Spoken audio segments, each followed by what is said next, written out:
Si je ne respecte pas le couvre-feu, Père va encore me consigner dans ma chambre.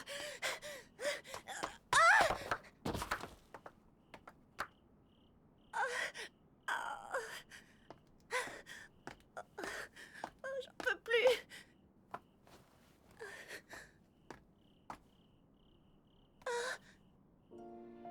Rien de cassé? Non, je pense que je me suis juste tordu la cheville. Ne bougez pas.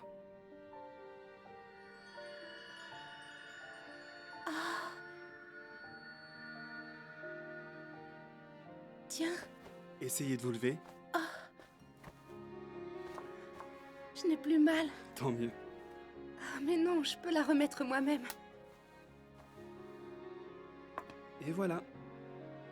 Dites-moi, ce que vous venez de faire, c'était un tour de la magie peut-être?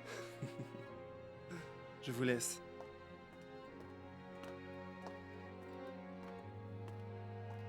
Attendez! Comment vous appelez-vous? Brad. Brad. Est-ce que nous nous reverrons?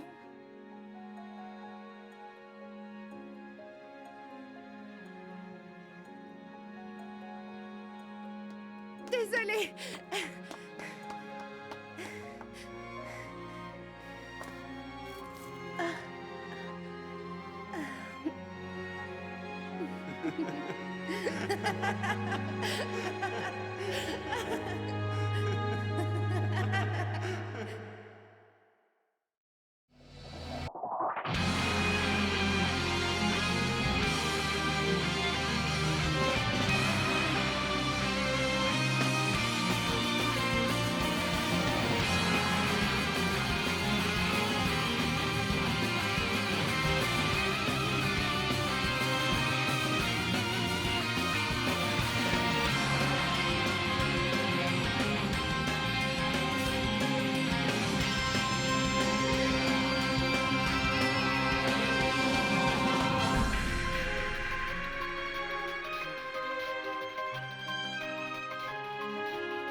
C'est bien clair, Angelina.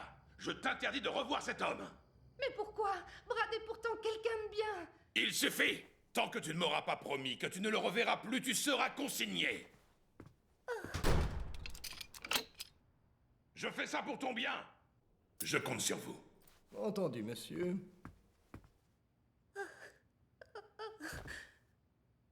Brad.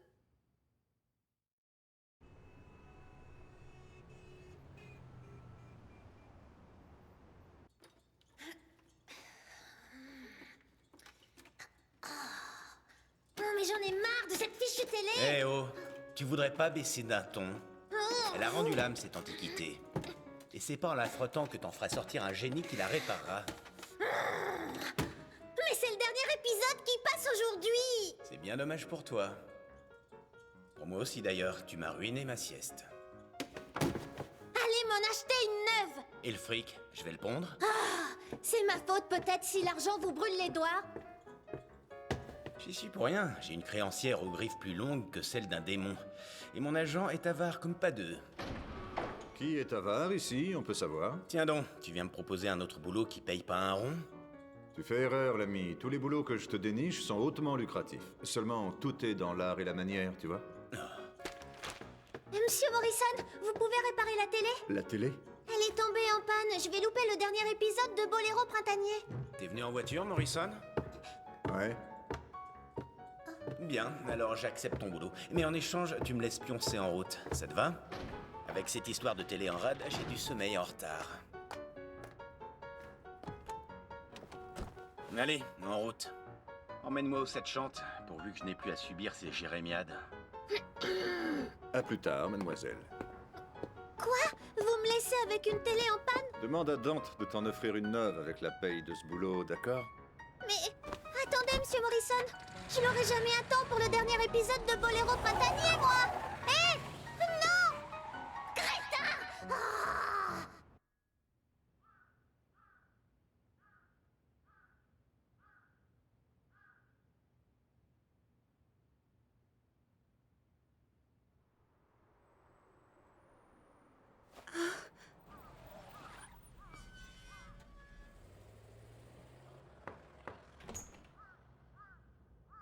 Mademoiselle, votre déjeuner est prêt, si vous voulez bien. Je n'ai pas le cœur à manger. Je vous en prie, mademoiselle. Si vous ne mangez rien, monsieur s'en prendra à moi. Eh ben, il y en a qui se mouchent pas du coude. Quel genre de crime paye assez pour autoriser tout ce luxe selon toi? Tu sais que tu parles du maire de Capulet City, là? Messieurs, pardonnez mon retard. Encore une de ces réunions qui ne veulent pas en finir. Merci infiniment d'être venus. Je suis Mike Hegel. Et moi, Morrison. Enchanté. Oh, laissez les politesses et venez-en directement au fait, où je sens que je vais me rendormir illico. Qu'est-ce que... Je réponds de son talent. Mais il n'est pas des plus commodes, je le reconnais.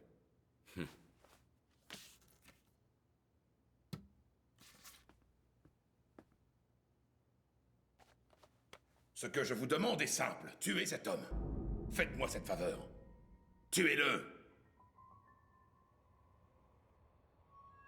J'ai une fille unique, Angelina, une adorable enfant. Elle n'était qu'un bébé quand sa mère est morte. Aussi l'ai-je élevée seule, la pauvre petite. Angelina est ce que j'ai de plus précieux au monde. Et aujourd'hui, un homme complote pour me l'arracher et quitter la ville. C'est lui, Brad. Croyez-vous que je vais laisser ce sinistre individu faire de ma fille son jouet? Lui que je ne connais ni d'Ève ni d'Adam. Jamais! Et c'est pour cette raison qu'il doit mourir? Eh ben, en voilà une histoire à pleurer. Faudra en faire une série télé. Sûr que Patty adorerait. Mademoiselle, Oui, mademoiselle. Puis-je au moins aller seule aux toilettes?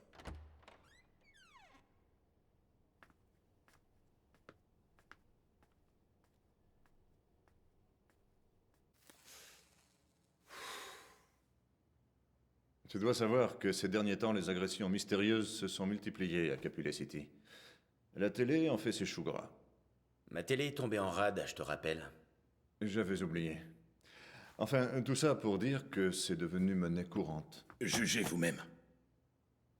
Les crimes sont si sinistres que des voix s'élèvent pour dire qu'ils ne seraient pas l'œuvre d'un être humain. Pas l'œuvre d'un humain?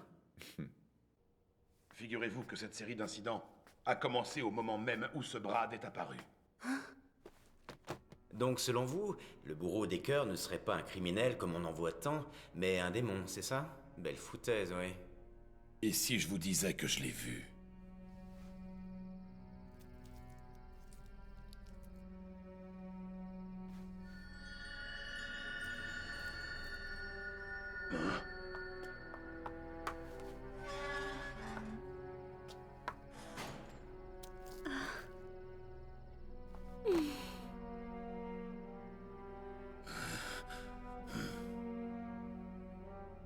Je n'ai aucun doute là-dessus. Cet homme est un démon.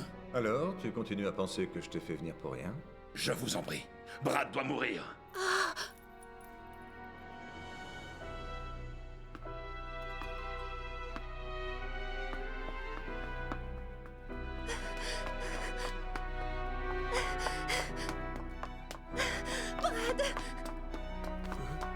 Brad!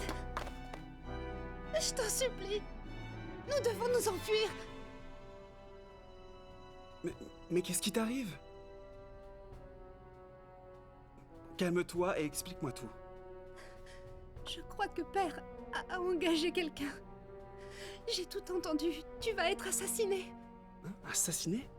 Mais par qui? Et pourquoi? C'est à cause de cet étrange pouvoir dont tu disposes. Père est persuadé que cela fait de toi un démon. Il a dit ça? Nous devons nous enfuir, tous les deux. Angelina, écoute. C'est impossible. Je ne peux pas t'impliquer dans tout ça.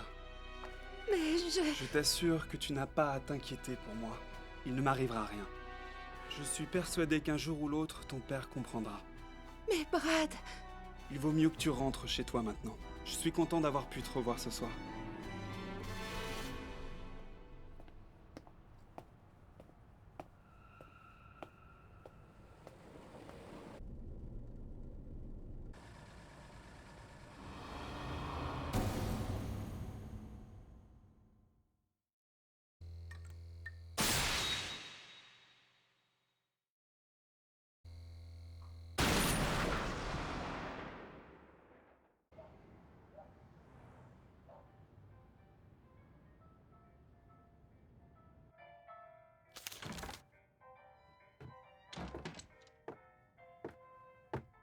C'est possible de s'asseoir ici? Hein? Ah, oui, je vous en prie. Une bière. Et une pizza. Ah, et si elle était sans olive, ce serait parfait. Vous occupez pas de moi, poursuivez votre lecture. Très bien. Merci à vous.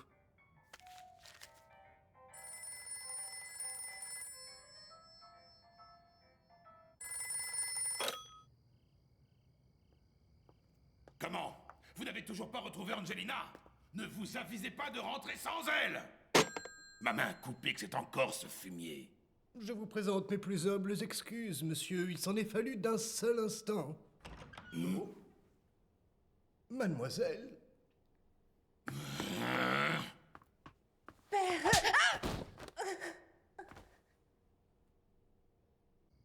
Me suis-je bien fait comprendre? Dorénavant, tu prendras tes repas dans ta chambre. Et laisse-moi te dire que tu seras surveillé jour et nuit. Brad... Il a l'air de vous passionner, ce bouquin. En effet, c'est un roman d'amour. Si intéressant que ça. Vous pouvez le dire. L'amour que deux êtres peuvent se porter, je trouve ça merveilleux. Rien de plus beau qu'un amour pur. Je vous fais rire? Non. Et une bière, une. 3 plombes pour une bière, faut pas être pressé chez vous. Et ma pizza, ça vient? Laissez-lui le temps de cuire.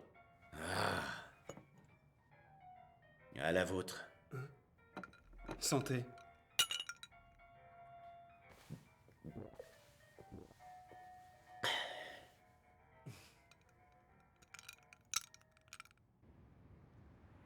Dites-moi, vous n'avez pas l'air du coin? Vous venez d'où? Enfin, si vous ne voulez pas répondre. Sur ce, je vais devoir vous quitter. Et une pizza pour le mort de faim. Hé, elle est truffée d'olives. Je veux qu'il y ait des olives.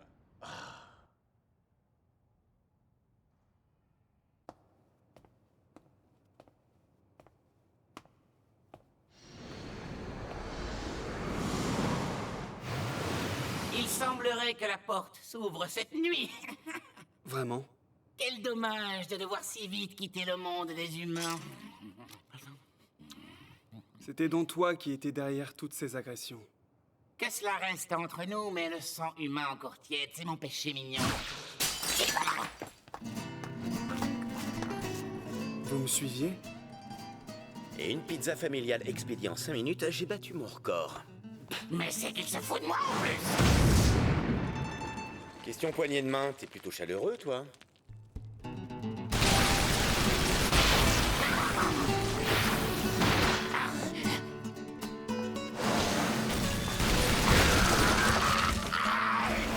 Votre réputation n'est pas surfaite. On dirait bien que je ne te suis pas totalement inconnu. Cela fait bien 1 mois que je séjourne chez les humains, vous savez. J'ai donc eu le temps d'entendre parler de Dante, le chasseur de démons. Je peux alors raisonnablement en conclure que tu n'es pas un être humain, pas vrai?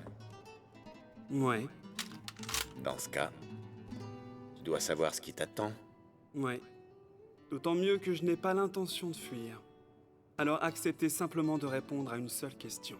Accouche, Il se trouve certaines personnes pour prétendre que vous seriez né d'un démon et d'un humain. Si c'est bien le cas, dites-moi si vos parents étaient épris l'un de l'autre. Un démon et un humain, le peuvent-ils? Va savoir. Tu sais ce qu'on dit souvent? Même dans un couple qui semble assorti, les cœurs ne battent pas forcément à l'unisson. Ce n'est pas... Mais mes parents, eux, s'aimaient profondément et sincèrement. J'en ai toujours été persuadé. J'ai compris. Ai-je répondu à ta question? Oui.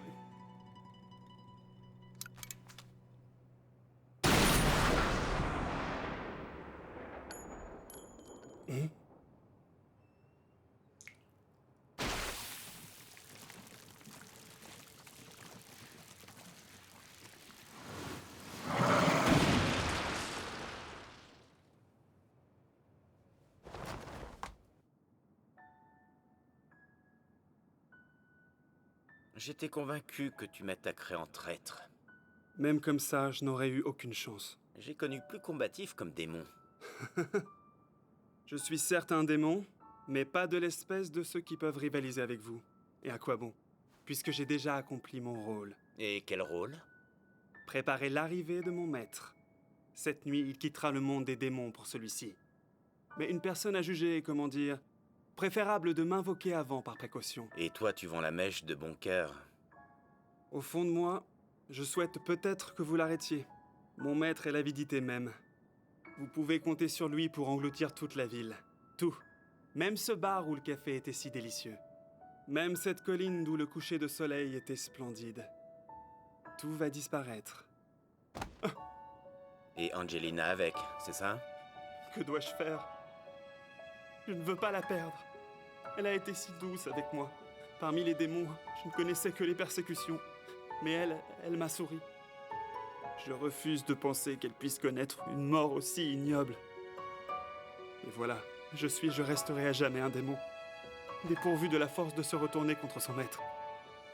À t'écouter, je me dis que t'es peut-être bien un raté. Pour un démon, j'entends. Mais si tu tiens autant que tu le dis à Angelina, tu devrais être capable de vivre en être humain. En être humain? Et comment? Allez, mettons-nous en route. Hein? Mène-moi à la porte qui va s'ouvrir entre nos mondes. Père! Père, que se passe-t-il? Répondez!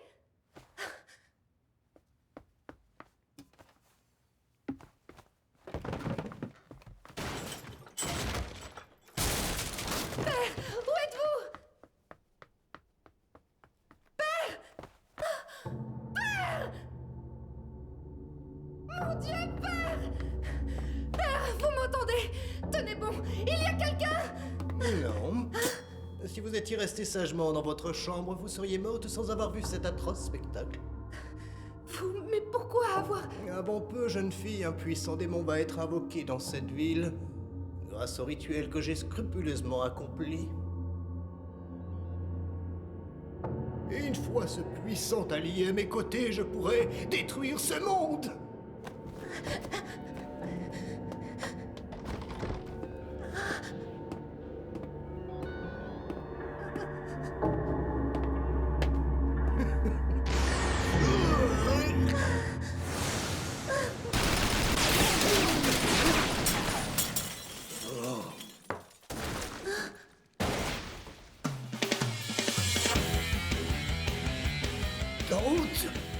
Désolé, vieux, je crois que j'ai un peu trop tiré sur la chevillette. Je dois avouer que j'ai eu un mauvais pressentiment quand le maire a fait appel à toi.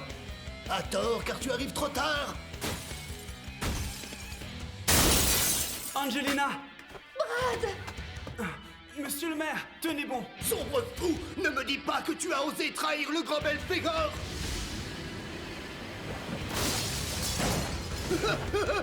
Ah, trop tard, il est trop tard! Ça n'est plus qu'une affaire de secondes avant que Belphégor...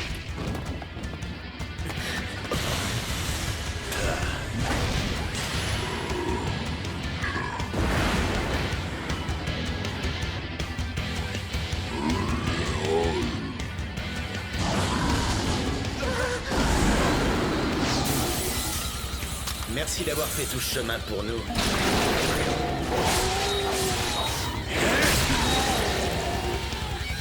Mais la maison du maire n'est pas un endroit pour toi. Allez, sois gentil et fuis sans faire de scandale.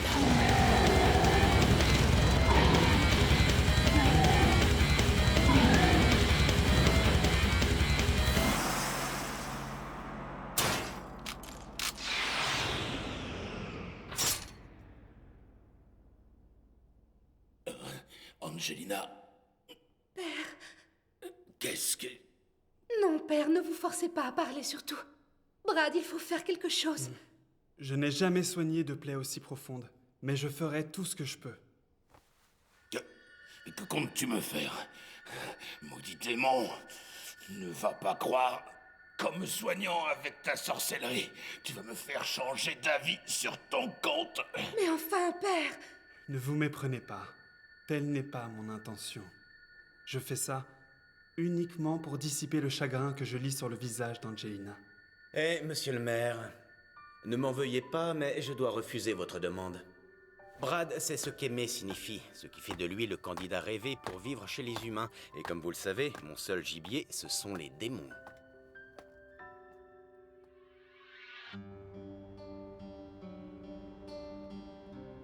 Vous en mettez un temps, Monsieur Morrison? Ça vient, minute, papillon. C'est long. Allez, remuez-vous un peu, quoi. Chère mademoiselle, la patience vous fait cruellement défaut. Tiens, Dante, tu me fais penser à une chose. Ces deux-là sont finalement libres de s'aimer au grand jour, ce qui fait plaisir à entendre. Mais du coup, toi, tu t'es assis sur ta paye. Résultat, la réparation de la télé, c'est Bibi qui s'y colle. Va falloir qu'on en discute. Taisez-vous un peu et activez ou vous allez me faire louper ma série. Un dernier tour de vie, c'est... Ah, ça marche, ça marche. Les frais de réparation seront soustraits de ta prochaine paye, Dante. Si ça peut te faire plaisir. Eh ben, mon Dieu, j'aurais beau te proposer des boulots en or, à ce train-là, t'es vraiment pas prêt de faire fortune. Mais bon, au moins vous avez l'air content pour une fois. Moi qui vous entends toujours vous plaindre que la caisse est vide, ça me surprend. Mais ouais, j'ai mes jours comme ça. Et tous les deux, j'espère qu'ils seront heureux. Pas vous...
D'aussi loin que je me souvienne, j'ai jamais vraiment eu de chance avec les femmes.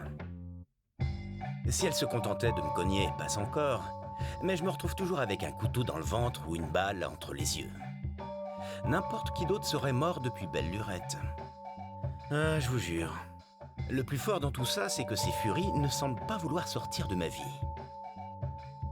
Je me demande quand ma chance va finir par tourner.